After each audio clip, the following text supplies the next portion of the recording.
बुद्ध आए और सिद्धार्थ बने और राजकुमार बन गए, बहुत सारे सुख सुविधा के साधनों की खोज में डूब गए। और उसके बाद क्या हुआ कि देवता लोग परेशान, अरे ये क्या हो गया भाई, हम तो इनको लेके आए थे कि धरती का उद्धार करेंगे और सब कुछ करेंगे। तो फिर इनको जगाया देवताओं ने, रात को जब सोए रहते थे तो देवता उनको जगाते थे, देखो वास्तविकता देखो जीवन की, मृत्यु जीवन की वास्तविकता है, तुम घूमने चलो, बाहर निकलो, इस विलासिता के भवन से निकलो। एक वैराग्य पैदा किया देवताओं ने उनके मन में। जब वो महल से निकल रहे थे, उनके पिता को जो मालूम था कि ये वैरागी बनने वाले हैं, भगवान का अवतार हैं, तो उन्होंने क्या किया था, बहुत सारी सुंदर स्त्रियाँ, सारे सुख साधन, विलासिता के सब साधन उनके लिए सुलभ करा दिए थे। उन्होंने देखा वहाँ जो दृश्य देखा, सोती हुई महिलाओं को देखा, उनको देखने के बाद उनके मन में वैराग्य पैदा हो गया, अरे ये मैं इसके लिए आया हूँ। बाहर निकले, देवताओं ने कहा और बाहर चलो, सारथी को बुलाओ, सारथी को याद किया, सारथी से को लेकर के चल दिए, रात भर घूमते रहे। अगले दिन सुबह जब उन्होंने शव यात्रा देखी और औरों को देखा, बूढ़े को देखा, एक बीमार व्यक्ति को देखा, तब उन्होंने कहा ये सब मेरे साथ भी होगा। तब बुद्ध को याद हुआ कि मैं बोध कराने आया था, मेरा काम बोध कराना था। एक किताब है बहुत सुंदर एडविन अर्नोल्ड की, light of Asia, light of Asia, उसमें ये वर्णन आया पूरा का पूरा, देवताओं ने जगाया बुद्ध को, लाइट ऑफ एशिया। उसमें चैप्टर है गॉड स्पीक्स, गॉड स्पीक्स यानी देवता बोलते हैं। राम राज्याभिषेक की तैयारी करने लगे, देवता परेशान हो गए, अरे ये तो विष्णु के अवतार हैं और ये जाके राज्याभिषेक की तैयारी कर रहे हैं। राम का काम महल में नहीं है, राम का काम वन में है।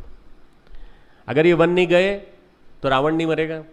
देवताओं ने सरस्वती से कहा, माता सरस्वती से कहा, जाके मंथरा की बुद्धि को बदलो, और मंथरा की बुद्धि ऐसी कर दो कि भगवान राम को वनवास मिल जाए। ये कौन कराते हैं? देवताओं ने कराया, याद दिलाया। भगवान राम भूल सकते हैं? हाँ भूल सकते हैं, विष्णु का अवतार हैं, पर भूलना किसी के लिए भी स्वाभाविक है, हम भी भूल जाते हैं। भगवान है वो इंसान में अंतर है। भगवान क्या करता है, अवतार जो होता है ना, उसके बारे में रामकृष्ण परमहंस कहते थे कि अवतार ऐसा होता है जैसे बाजीगर। बाजीगर क्या करता है, बाजीगर जो होता है वो रस्सी में गांठ लगाता है, ऐसे लगाता है कि उसको मालूम है कैसे खोलना है, और उसके बाद वो कहता है खोलो, लोग खोल नहीं पाते, फिर वो एक जोर से झटके से फेंकता है तो सब खुल जाती हैं। भगवान भी आकर के इसी तरह से सारी सारी गांठें खोल देता है, अपने स्वरूप को प्रकट कर देता है। परमात्मा में गांठ होने का आभास होता है पर होती नहीं है। हमें याद है, तुम भूल गए, अर्जुन को कहते हैं, हमें याद है तुम भूल गए। बहुनी में बार बार कहते हैं, अर्जुन कहता है कि सूर्य का जन्म तो अभी का है, आपका जन्म तो पुराना, न जाने कहाँ से आप कह रहे हैं कि आपने पहले सूर्य को सुनाया था। तो कह रहे हैं बहुनी में व्यतीतानी जन्मानी तव च अर्जुन तेन तानी अहम वेद सर्वाणी न त्वम वेत्थ परंतप। 5वां श्लोक 4थे अध्याय का। मेरे बहुत सारे जन्म हो चुके हैं, तेरे भी हो चुके हैं, तू नहीं जानता किंतु मैं जानता हूँ। ये क्या है? एक ही चक्कर है, स्मृति नाश और मोह। इस जन्म में आने के बाद हमें दो चीज़ें हो जाती हैं, हमारे संस्कारों के वशीभूत होकर हम स्मृति हमारी चली जाती है, पूर्व जन्म में हम क्या थे, और दूसरा किस उद्देश्य के लिए आए थे वो भूल जाते हैं। दूसरा मोह हमें हो जाता है। तो स्मृति का नाश हो और मोह हमारा नष्ट हो, इसके लिए भगवान आते हैं। श्री कृष्ण गोकुल में थे, बकासुर, अघासुर, पूतना सबको मारा, कंटिन्यूस कष्ट भी झेला, कंस को भी मारा, दूसरी तरफ लीलाएं भी रची, ढेर सारी लीलाएं, कभी माखन लीला, कभी गोवर्धन लीला, और कभी गोपियों के साथ रास लीला। भगवान लीला पुरुषोत्तम है, लीला भगवान का खेल है। नदी किनारे रेत में बच्चा खेल रहा है, खिलौने बना रहा है, और जब उठता है माँ बुलाती है तो उन खिलौनों को पूरा तहस नहस करके चलाता है। वो रेत के खिलौने हैं।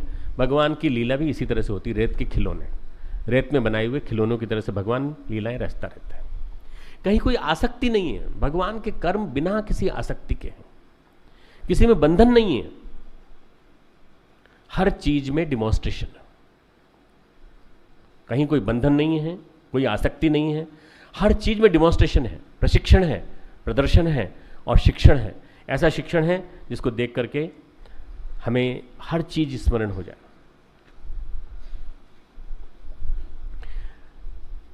रामकृष्ण के शिष्यों में थोड़ा थोड़ा अंश भगवत्ता का था।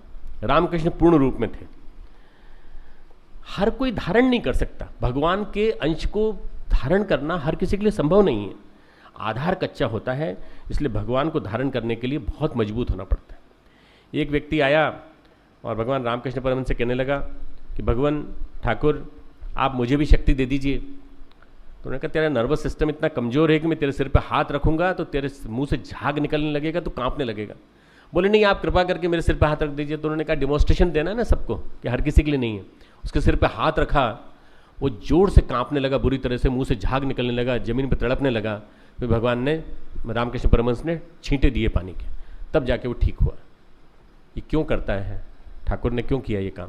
प्रशिक्षण देने, डिमॉन्स्ट्रेशन देने के लिए। हर किसी में ये पात्रता नहीं है। क्या करना चाहिए, क्या नहीं करना चाहिए।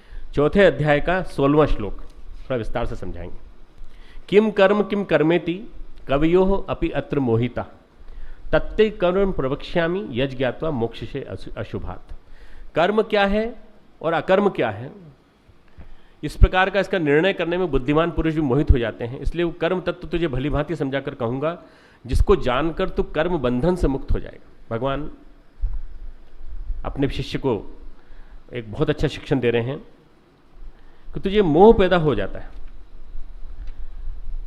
और जो मोह क्या है कि कर्म क्या है और अकर्म क्या है, मैं करूं तो क्या करूं, अकर्म किसको कहते हैं, विकर्म किसको कहते हैं। अकर्म उसको कहते हैं कर्म करते करते अकर्म में चले जाना।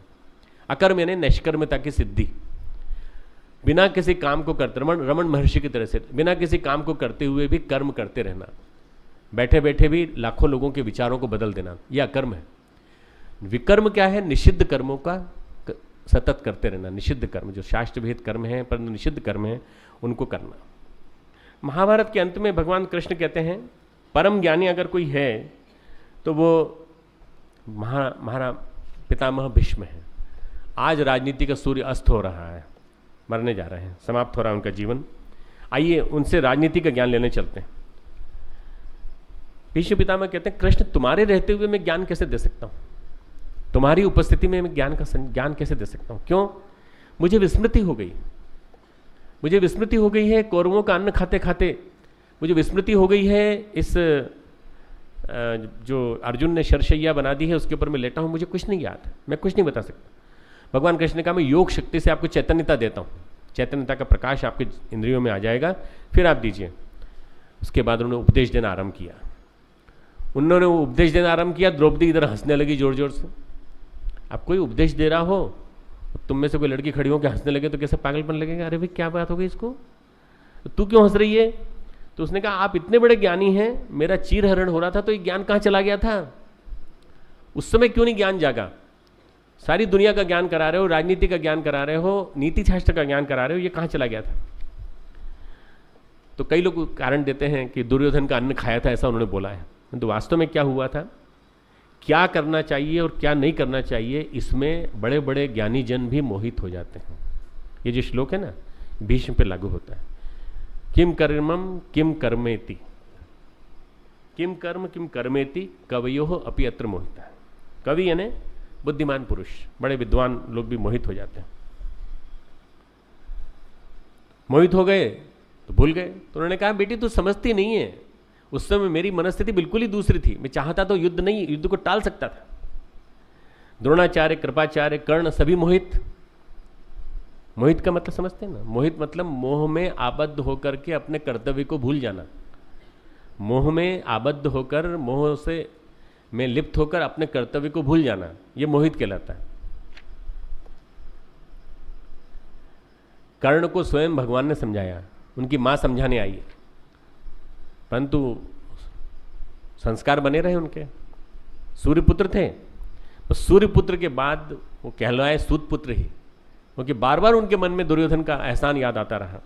कृपाचार्य को समझाया, द्रोणाचार्य को समझाया। बड़े बड़े ज्ञानियों का विवेक हरण हो जाता है। ठीक समय पर ज्ञान जो आए वही काम आता है। बड़े बड़े ज्ञानी गड़बड़ा जाते हैं, बड़े बड़े ज्ञानी विस्मित हो जाते हैं। एक छोटी सी कथा सुनाता हूं, बड़ी मजेदार कथा है। व्यास के शिष्य थे जैमिनी, गुरु शिष्य परंपरा। व्यास और जैमिनी, जैमिनी ने एक दर्शन का शास्त्र का ग्रंथ लिखा है। जैमिनी को ब्रह्मचर्य का दंभ था, मेरे जैसा ब्रह्मचारी कोई नहीं। अब व्यास ने कहा यदि इसका दंभ नहीं मिटाया गया तो ये बंधन में फंस जाएगा, बंधन में फंस जाएगा फिर जन्म लेगा। तो उन्होंने परीक्षा लेने के लिए जंगल में उनकी कुटिया से थोड़ी दूर चले गए और वहाँ से चलकर आए व्यास, एक सुंदर स्त्री का वेश बनाकर आए, बहुत ही सुंदर स्त्री, ब्रह्मांड सुंदरी के रूप में सुंदर सी कपड़े, और तूफान में फंसी हुई, शरण मांगने के लिए शरणागत होकर आई तूफान में। तो उन्होंने कहा हम तुमको नहीं ठहरा सकते, हम ब्रह्मचारी हैं। अरे तो ब्रह्मचारी हैं तो ठीक है, आप तो ब्रह्मवेत्ता भी हैं, और ब्रह्मवेत्ता के साथ ठहरने में कोई दिक्कत नहीं है, आपके यहाँ 2 कक्ष में, पिछले वाले कक्ष में ठहर जाऊंगे। व्यास बोल रहे हैं स्त्री के रूप में वेश धारण करके। ब्रह्मवेत्ता बोल दिया तो अहंकार और थोड़ा ऊंचा उठ गया, अरे ब्रह्मवेत्ता हैं तो हमें क्या फर्क पड़ने वाला है, ठीक है ठीक है, एक रात रुकने देते हैं। अहम को पुष्टि मिली, एक रात अंदर रुकने दिया, तुम अंदर के कमरे में रहो। अब उसके बाद शाम को रात हुई, रात के बाद उनको अंदर से लगा यार तबीयत पूछ लें कैसी तबीयत है, क्या है। दरवाजा खटखटाया उन्होंने, दरवाजा खटखटाया नहीं खुला, दरवाजा तोड़ने की कोशिश की, अरे भाई क्या बात है, हम आधे घंटे दरवाजा खटखटा रहे हैं, खोल ही नहीं रही है। दरवाजा खटखटा तोड़ने की कोशिश की, दरवाजा टूटा ही नहीं, व्यास का योग बल था, दरवाजा नहीं टूटा। तो वो छप्पर से ऊपर से कूदे, जैसे कूदे। अब सुंदर स्त्री की बात मन में आ रही थी बार बार, सुंदर स्त्री से बातचीत भी हो जाएगी, उससे बातचीत भी कर लेंगे। मैंने मैं ये कहने की कोशिश कर रहा हूँ कि मोहित कैसे हो जाता है एक बड़ा ब्रह्मज्ञानी कैसे गिर जाता है। देखा, आश्चर्य से देखा कि वहां सुंदर स्त्री के स्थान पे भगवान व्यास खुद बैठे, और व्यास बैठे हैं, और व्यास ने कहा तू कैसा ब्रह्मवेत्ता है रे कि तू स्त्री को ढूंढने के लिए, स्त्री को सुनने के लिए, स्त्री को देखने के लिए तू ऊपर छत से कूद पड़ा ठीक समय पे गलती करता है ब्रह्मवेत्ता। जब तक इन चीजों से मुक्त नहीं हो जाता तब तक बंधनों से मुक्त नहीं हो सकता। कर्म की आसक्ति लग गई तो भोगने आना ही पड़ेगा। यदि कर्म की आसक्ति लग गई ना तो भोगने आना ही पड़ेगा। बड़े बड़े लोग मोहित हो जाते हैं,